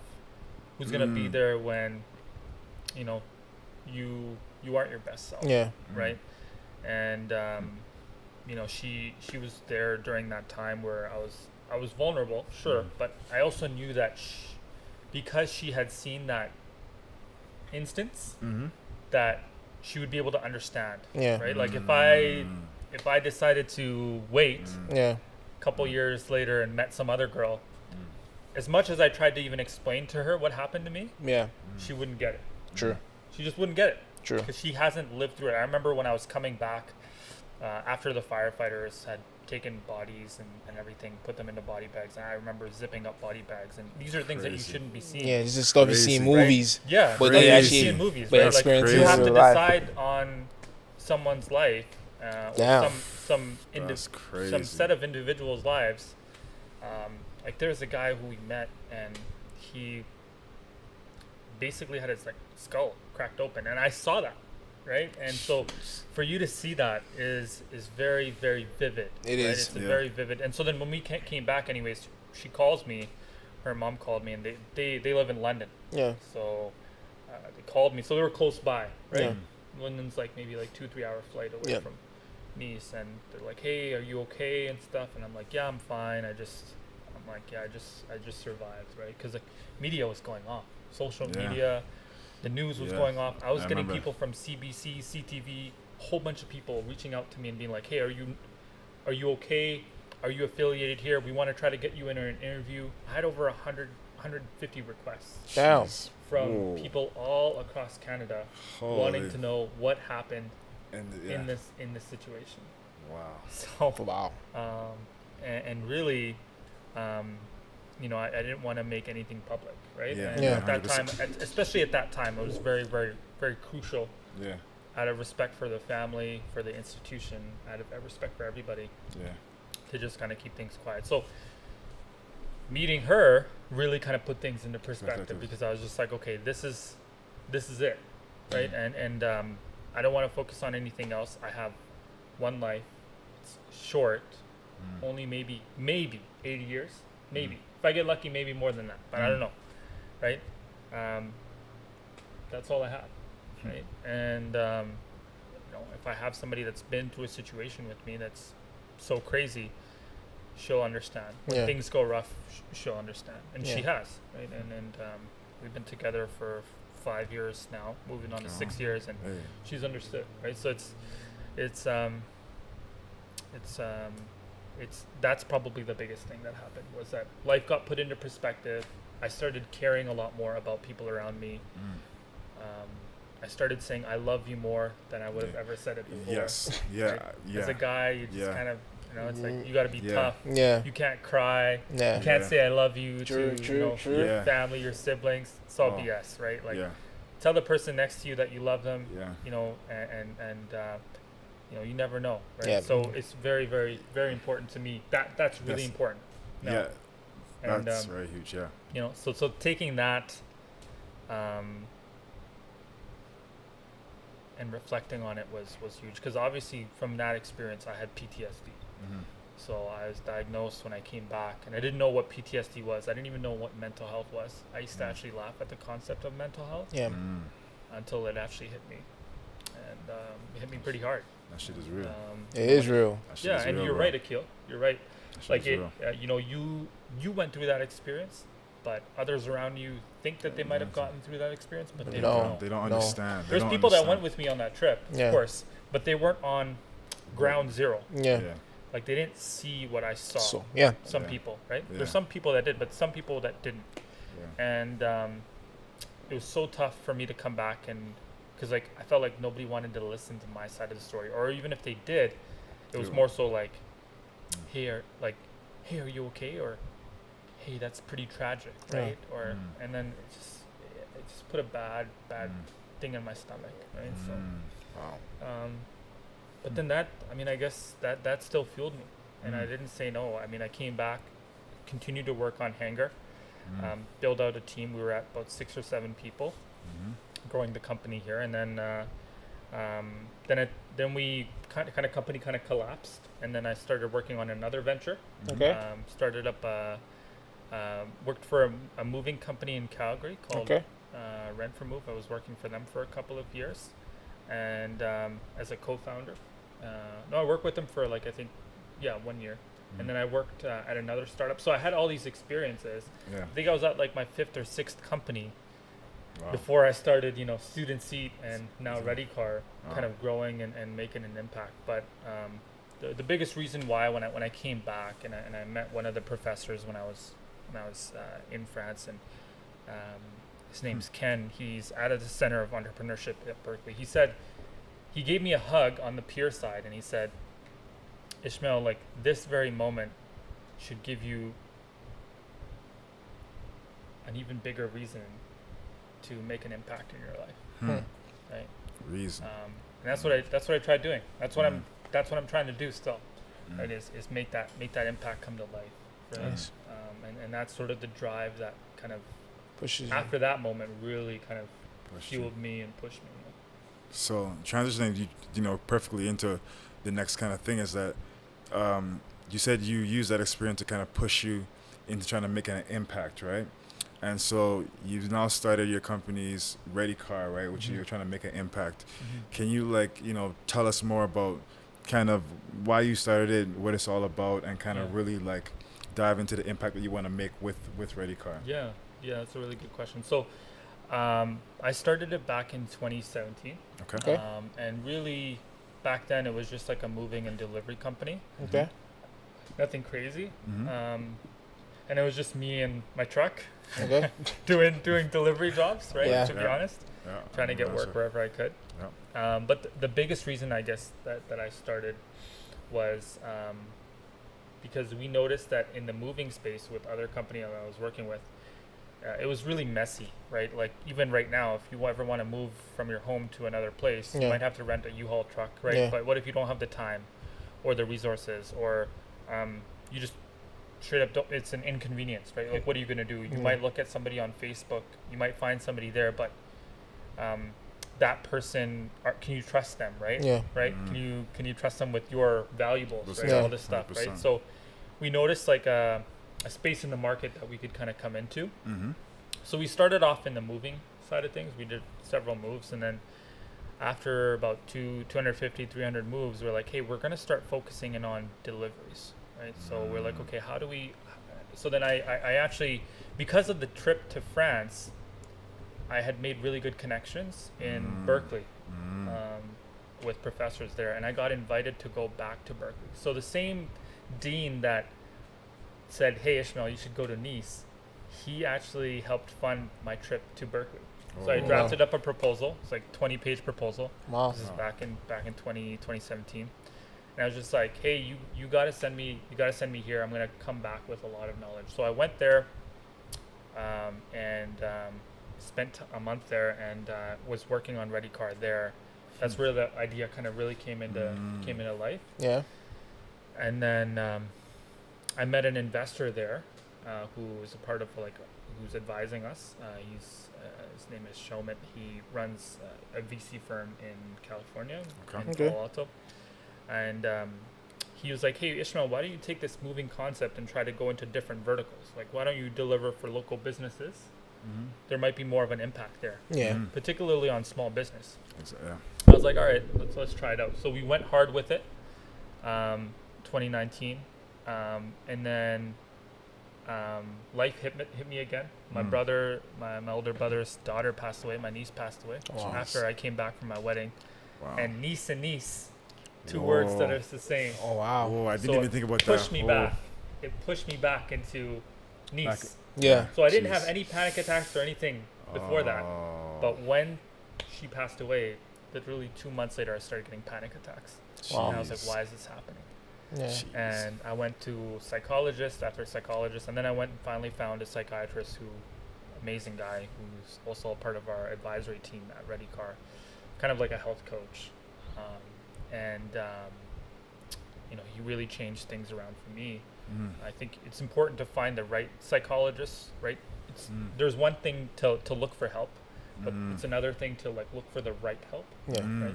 You gotta try to match yourself up with the right person. Like I always would tell him, one thing I realized is, how do I put this? It's okay to seek help, and it's also okay not to feel okay, but it's not okay to stay there.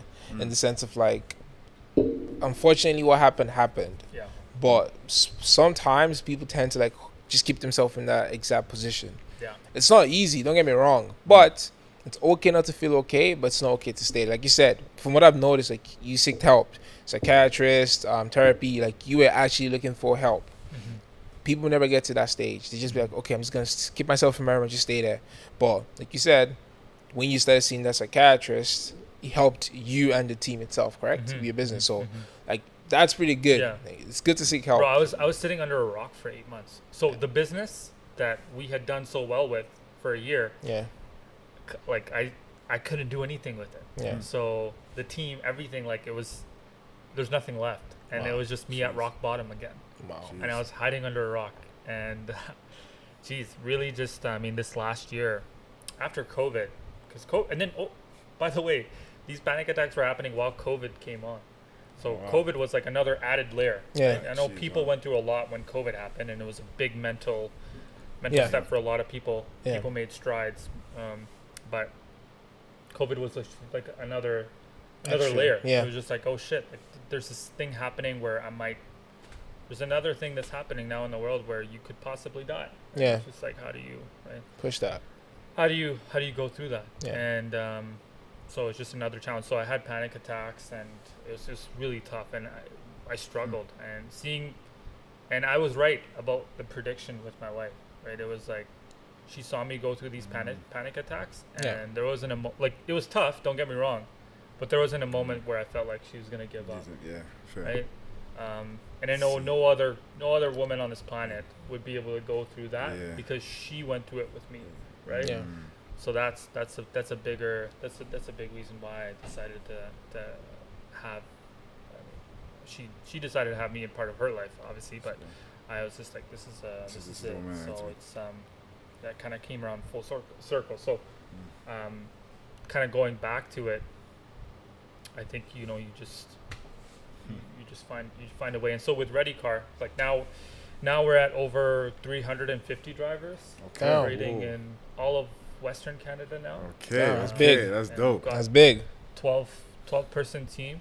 Our executive team is built out, and we're a seed stage company. So we're generating revenue. Hopefully we're going to be raising money in the next. Our plan is to kind of get something in the next 6 to 12 months. Okay. Go through like a Series A round, so like quite a big round of funding. So we're talking to investors and things of that nature. We're building out like a local Amazon. It's really cool because like the businesses that we impact now, you can actually see it because of COVID. A lot of these small business owners, they're brick and mortar stores. So like dry cleaning stores, small pharmacies. These are type of customers that we have. Farmers market merchants. A lot of them are like struggling because they're not able to get their products to their customers, or they weren't during COVID. Yeah. And now they see it as a need. Yeah. Right.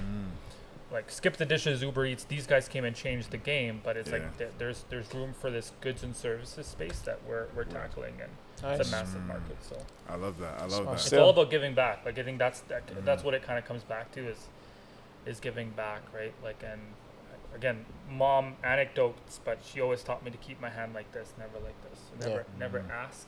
Always give, right? Yeah. Oh, So I like that. It's just, it kind of comes back. You like finished that. the gem. All my gems got It kind of dropped, you comes know? back, right? It kind of comes back to that I like original, that. like my parents' struggle and kind of reason why I'm doing what I'm doing. Yeah. Okay, that's really, really big, man. That's really, really big. There's so much more of an impact there, and even just like how you said, one thing that you said that also in our last interview that was mentioned was just the importance of finding a proper partner. Yes, sir. You know, not just rushing into it as well. You know, like especially in the world that we live in right now, I feel like it's probably not that easy to find a partner that really understands you, that really gets you, that can really make it work, right? Because a partnership, like I don't know for myself personally, but just from what I'm observing, right? You need a good partner to really help you to grow together and to really benefit you. Because if you don't, like, if you have someone that's not helping you really, you're not going to really excel. It's probably going to make your situation worse. 100%. It'll be more stressful, right? 100%. So I think... like and the same wavelength. Same wavelength. You got to be on the same wavelength. And it's okay if it takes the time, right? Mm-hmm. It's okay if it takes time. But I think it's like you got to be on that same wavelength. And I think the reason why it's so hard nowadays is just because of, like, this... right? Yep. And like Social society media. And like all the other pressures and stuff. So right? much. But when you go through an experience like that, or if you find somebody that's gone through something similar like that, then you can kind of resonate with them. Yeah. Reality check. Yeah. Reality Then check, you can kind of resonate with them. And like, you know, for me, like growing up, again, it was like girls and stuff, right? Just messing around. Yeah. But but you know, at some point, because of what happened with France and stuff, I was just like, yo, like this is like, Change that you gotta perspective. you gotta change up your perspective because Yeah. you don't know If it's gonna what, be, what, yeah, what's, what's gonna, next. Yeah, sure. that's fair.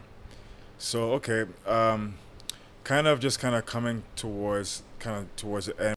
So now kind of just bringing everything into summarization from everything that you have experienced. Like as you've been talking, you have gone through like not just like you've gone through numerous obstacles in your life, numerous struggles from losing loved ones, from being in a situation, a very traumatic experience that like I don't think a lot of people could go through and even come out. And just to see that you came out and you still pursued your dream, right, regardless of the circumstance that you faced, and you still improved yourself more than 1% better. You've been improving yourself constantly right now, and you're doing a business that's really having an impact not only on businesses but on people too, because people make up businesses, right? Yeah. So you're having an impact on people, right? Yeah. And I just wanted to commend you first and foremost just for what you've done in coming through that experience, because I know a lot of people go through things and they don't come out like that, man. No. Like I can tell you they don't come out like that. So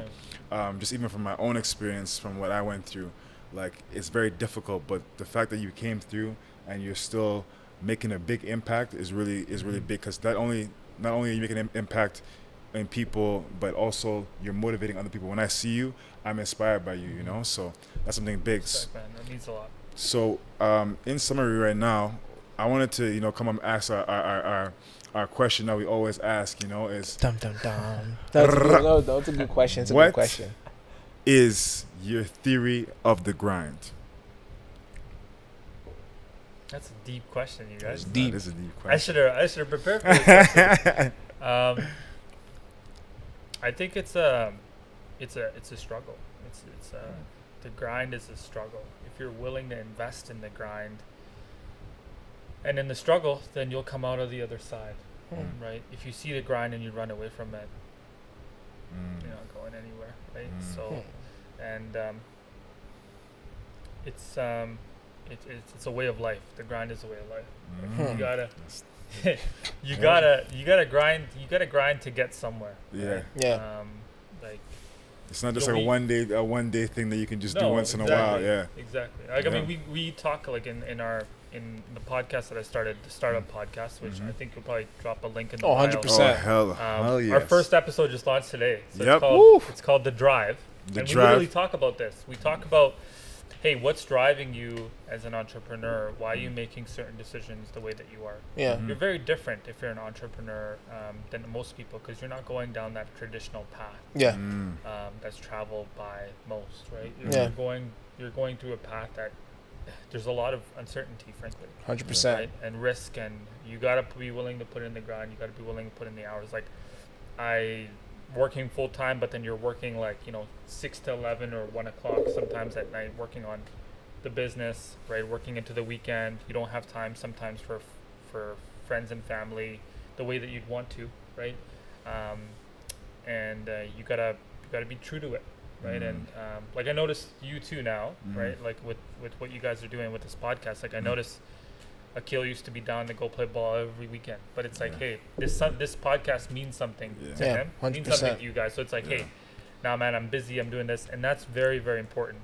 Yeah. If you're trying to get somewhere, you have to be willing to Make a little bit of sacrifice. Yeah. sacrifice, right? Yeah. And get somewhere, right? And start off with a couple of views, and I noticed you guys' videos. You guys have like over 2K views, right? Well, come on. Appreciate all the people. It's getting up there. Yeah, right? that's really big, God man. bless, keeps getting there, but it's you start somewhere, and I think that's the biggest thing too. Whether you're starting a business, you're starting your career. Yeah. I know we were talking about this earlier too when we were on the couch there. Yeah. And like, if you have an idea and you're working on something, think about it in the big perspective, but then kind of reverse engineer that back to the start, right? And know that there's gonna be a grind, but reverse engineer that in your mind, build that in your mindset, and then start, right? That's a big thing. So what you just mentioned just like rang a bell in my head. So I've told him a lot. I don't know if you know them. I'm a big fan of those guys, the roommates. I don't know if you've heard of them before. I usually tell him a lot. So when I was going through my own struggle, like I stumbled across them. I was just deep into them. So gave a couple books to recommend and started reading them. I know the one I read was, I don't know if you've heard of it before, The Way of the Superior Man. I recommend it a lot because like it literally just breaks it down for like what it means to be a man. Still, you can take that book and construct it to what it means to you and the value you take from it. But you give an example in the sense of like a lot of people when they're trying to figure out what they want to do in life, they're looking at right now. But it was like, look at yourself 50, 60 years old. Where do you want to be? Yeah. How much do you want to be making at that age? What kind of family do you want? What kind of wife do you want? What kind of job do you want? How do you want your kids to be? Like what are your core values? What impact do you want to make? And then once you know that, you take it back to a young age and be like, what steps do I need to make in order to get that? So as soon as you said that, I can rang a bell. Like so, bruh, that's No, that's Yeah, that- you that's gotta really key. reverse engineer it. Like it's you gotta think about it from a big perspective. So like I think when Nice happened, I was like, shoot. I was like, yo, like I went from like being an 21, 22-year-old kid sort of mindset to maybe like a 32, 33-year-old adult mindset. So it's the same age, but I just thought about things very differently than my friends. Like I came back, friends would be at parties or whatever. You could just see how much mature I was in comparison to my friends. That's different. And that was a wake-up call, right? And I think, like you're totally it, bro. Like you gotta look at it from a perspective of like looking at your life, and that's exactly how I think about it. Sometimes I get ragged on it by a lot, and it's just like, hey Ishmael, you're taking yourself too seriously. You put a lot of pressure on yourself. You expect a lot out of yourself. You get a lot of that, but honestly, man, like you're in that position because you want to be there. 100%. Right? More than anybody else. 100%. And people that are telling that to you, they don't want to do that themselves. 100%. They don't want to think about that because it's honestly scary. It is. It is very You scary. know we're bro, talking like you said, we're talking about like it is scary. It's like scary. to make like, that jump, yo. a lot of people say this. I want to be rich. I want to be making money. Literally, there hard like it this is. day and age, there's information out there. You can go on Google right now. How can I be rich? Yeah. You see bunch of different articles. Yeah. But the work, Is whew. Yeah. That's why he said his theory of the grind is the struggle, because the grind is the struggle. It's not like you only see the end result of a lot of people that are successful, but you don't see like Struggle. Elon Musk and Bill Gates and those guys are building there like 16, 17, 18-hour days working on Microsoft in their garage and all this stuff 100%. in their garage, no money for 5 years. there's you know? constant pictures of Jeff Bezos in his small desk. Yeah. I think it was working 19 on Amazon, working on it. Yeah. I remember I saw a post. I think it was from Kevin Otto. I can't remember. Kevin Otto, Elon Musk. I think you sent it to me where he was like, he kept in like daily numbers of work, and then when people see the result, they're like, oh, luck. Yeah. But people, like it takes a lot of 7 work to days be a week, successful. 18, yeah. A lot. Yeah. Reason why most companies fail though is because people just give up. True. True. The reason why 99% of companies fail is because people just give up. Right? And to me, I look at that 99% and I'm like, there's a 99% chance that I won't be here, but there's a 1% chance that I'm going to be here. So for everybody that tells me that I have a 99% chance of my business not working or failing, I still have that 1% chance of a business doing well, and I'm going to bet on that. 100%. Right? So about that 1% better better every every day. About that 1%. Let's go. About that 1%. Bad. Right? I love So that, man. I it's- love it's- that. it's I love big. that. It's big. I love that. Oh man, I love that. I love that. For real, cause like no, it's not easy. Okay, It is not. It's not easy. It's a lot of work. It is not. And it's a lot of And- uncertainty too. And like you said too, also in the sense of like, because of they give up. Like there's a difference between knowing when to be like, okay, no, this is not working, Yeah. and there's a difference when you say, like, you know what, I'm just gonna keep pushing. Yeah. Same, it falls back to the atomic habit in the sense of like, Atomic Habits. That's a really good book. Very yeah. good book. James Clear. I was James following that guy before he even came out with Atomic Habits. Yeah. He had like a email campaign Yeah. that I signed up for back in like I think 2015 Yeah. or something, and then he created this book. that Bro, book. that book is very. That book Yeah. is System, you amazing. gotta change your system, you know. Should be he gave. I think he gave two key examples that I really liked. The one was the London Olympic, like the biking, Like the whatever, biking team, Yeah. yeah. and I think the second was the Lakers one, because Yes. like it's, when he gave in the sense that the Lakers where they had the a good squad and everything, but they were not winning championship. And the coach was like, you know what? I'm gonna break it down. Like I can't remember exactly how he kept it, but the key that I'm trying to say is like was taking like one step, one little improvement. Even if you don't see like the result there and there, It's building. Like I think it was actually today. My girl, she was going through my phone, so she's looking at because I take pictures when I go to the gym.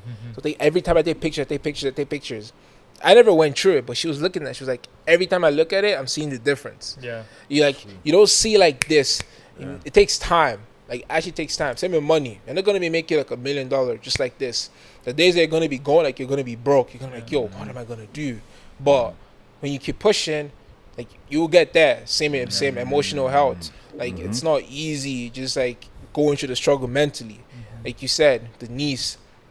That's what you see in movies, and like when you see it, you're scared. So imagine seeing it in person. Yeah, that's different. But where are you right now? You're good. You're still doing good. Very good. So it just shows that when you go past that struggle, like there's good stuff over there. Yeah, and you know what? I 100%. think that for me, like I think Tom Brady says it. Like you really watch him, look up to him, but like you never settle. Yeah. And like. I don't feel like I've accomplished shit. Yeah.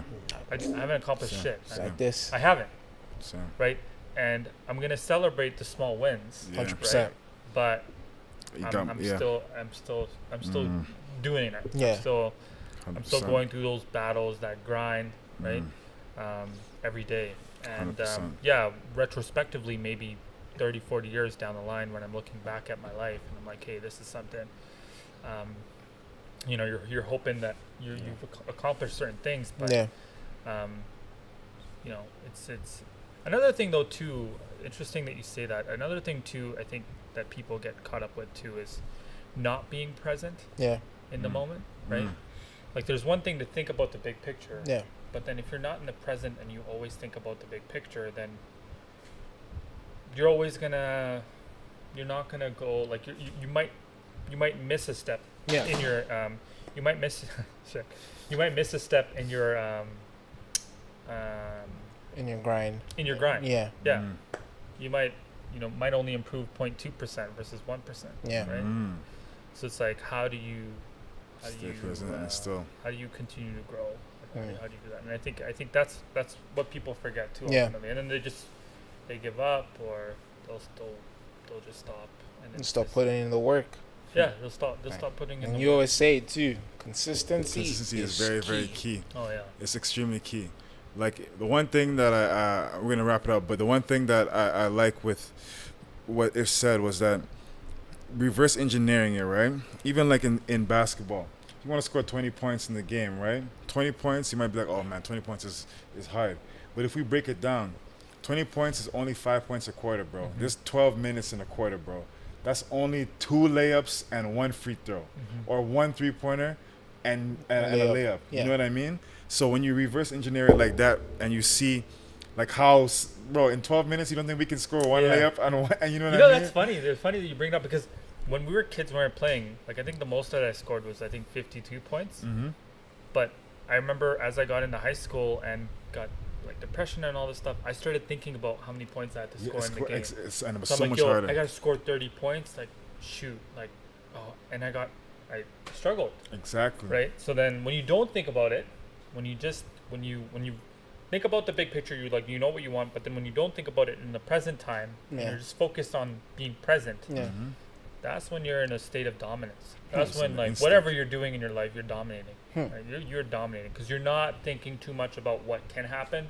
You're only thinking about what you can control. I love that. Control what you can control. Control what you can control. Exactly. Right? Leave everything else up to God above.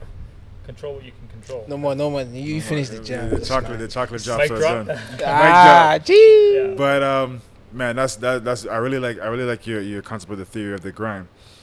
So now we're gonna move into this next little segment here before we end, and this segment is the Would You Rather segment. So we come up with a Would You Rather question. So today, my Would You Rather question is I wanted to have 2, but I think I have one for right now.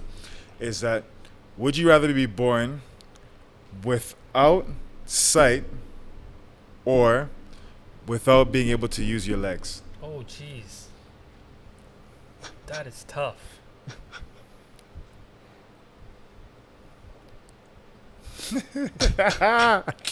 Jeez. I don't even know if I can answer that, bro. Just hit him with a double cut. You can't see. You don't know where you're going. Mm. You But don't do you have need your to see? legs. But do you need to see to know where you're going? Woo. Do you need to see to know?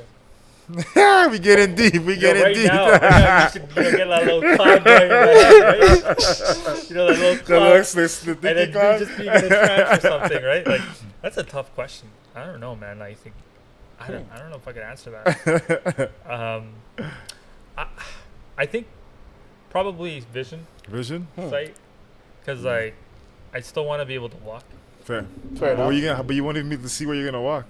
Yeah, but like I know that like I this is might sound, but this is more serious. I guess I've been kind of serious in this this session. I'm not as serious. I'm No, as we pretty get through relaxed. it, listen. Yeah. But I actually have a cousin who's blind, Okay. and you know, I think that although he can't see, he has a lot of gifts and talents that don't show up, like to the normal person that might might look at him and be like, oh, he's blind. Yeah. But that's not the case. Like his senses are more activated. Yeah. So I would not want to not be able to walk, because that would be Fair. that'd be trouble. Yeah, that That'd would be. trouble. That would. I think that But would man, be really rough. that's such a tough question, That- it's man. tough I'm like one. thinking about that again, man. That's a tough one. I don't even know what I I don't would. even know what I'd say to that, man. Because I want to be able to see, man. Nah, I but wanna be able to- honestly, I'll probably go with legs. Like, lose my Legs? legs. Legs? But I want to be able to see. I want to be able to see. Yeah. Because, like, what's his name of this guy? Is this Stephen Stephen Hawkins? Hawking? Exactly. Yeah, He can't walk. Oh, yeah, that's but, At least you can see. exactly. A vision That's is true. key. That's Because, like, true, man. without Vision being is able to see, like, bro, you can walk, you can. Yeah. But you don't have this. This means you Hey, can actually, get. you know what? Let me take that back. Yeah, Let me take that back. You know what? Like it's me so take that much. back. You can get like there's no legs, but you can get artificial Yeah, legs. You get artificial legs. Yo, I didn't think about that. Yeah, bro. I'm gonna make a quick trade. Nah, you can't get no artificial legs in Yeah, here. quickly swap that out. Nah, yo, no artificial legs. No, swap that out. Swap that out. I see that. I hear the Stumps man only. talk. He's talking with some conviction. I'm all for it. Because that for real. No, Because true, that's like true, I don't that's think I might be wrong, but right now I don't think there's any actually way to actually fix blindness. I don't think so. No. No. So you see, You get the eye surgery or something. They take out your eye and give you a new one. No. But they don't have like the veins. and it's stuff. compared to like Yeah. legs, like bro, the people that actually run, like running like Yeah. 10. Is it 10 What's his name? seconds? Leap, Blake. I think it's Blake. I don't want to butcher it. I don't There's know. like, I don't know. Maybe it's what does he do? He runs. No, he Okay, runs. no, okay, maybe He runs it's in the not him. Olympics, and he's trying to run. He has prosthetics, but he was trying to run or compete normally against people who are running Damn. with both legs. But he's very fast. Don't worry, Can't remember your name, but look it yeah. up. I like that though. I like No, that. okay, fair. Well, man, it was a pleasure to have you, It my was, guy. actually. You It know what was. it is. Listen, man. It's always love, my brother. Man, over the years, like it's we're more than friends, you know. It's brothers, family. It's a So, family, yeah. I'm really happy to have you on. Really happy that you shared your story, man. I know maybe not lots of people know that, and just for you to, I think just you sharing your story, you're an inspiration to other people. Like I know for myself, like I said, you're an inspiration to me, just because I know how difficult it is to go through an experience like that. Yeah. And it's not even, I haven't even gone through an experience as like years, right? And for you to still be pushing and to be doing what you're doing is really big, man. It's something that's very commendable, man. So we're gonna drop all the details for ReadyCar, the startup podcast, his Instagram, everything in the bio where you guys can reach him. Yeah. Make sure you guys go follow, tell Yes, somebody sir. about it, share. If you know somebody who's in who needs some deliveries done, hey, you know who to go to, you know? Yes, sir. You know who to go to, all right? Yeah. Support your local people, man. Yes, sir. We're trying to listen to like some business ideas. Hey, This Yeah. podcast. Yeah, you no, can we're see- starting. Yeah, we're doing. I think coaching as well, Mhm. startup coaching. So Okay. we'll be running that. So anybody like like yourself, Yeah, right? mhm. Like 100%. you're one of maybe 50 people this year that have been like, Yo, Ishmael, I got this idea. Yeah. How do I go from 0 to 100%. 10x. Yeah. Right. So follow the Startup Podcast. We'll talk a little bit about that on there. Like you 100%. said, give And me you a- see the wealth of knowledge that he has. You know, it's not like he's just speaking out of Nah, nowhere. he knows his stuff. He's been to multiple, you know, with the highest level people, right? So, hey, man, Still climbing. Hey, Still still got climbing. a long way to go. 1% better every day, baby. 1%. 1% better every 1%. day. It's the Island Grind way. Yes, sir. We Thank you for are having me. out. Yes, sir. Yes, sir. My Pleasure. guy. Thanks, brother. Always Appreciate love, it, my man. guy. Always man. love, man. Remember, guys, comment, like, subscribe, Drop a follow. share, Your Instagram page. Drop a follow. everything. Hey, hey, Drop a hey. follow. Everything. Much love, y'all. Much love. Thank you for keep commenting. Yo, we love it. Peace. Be out.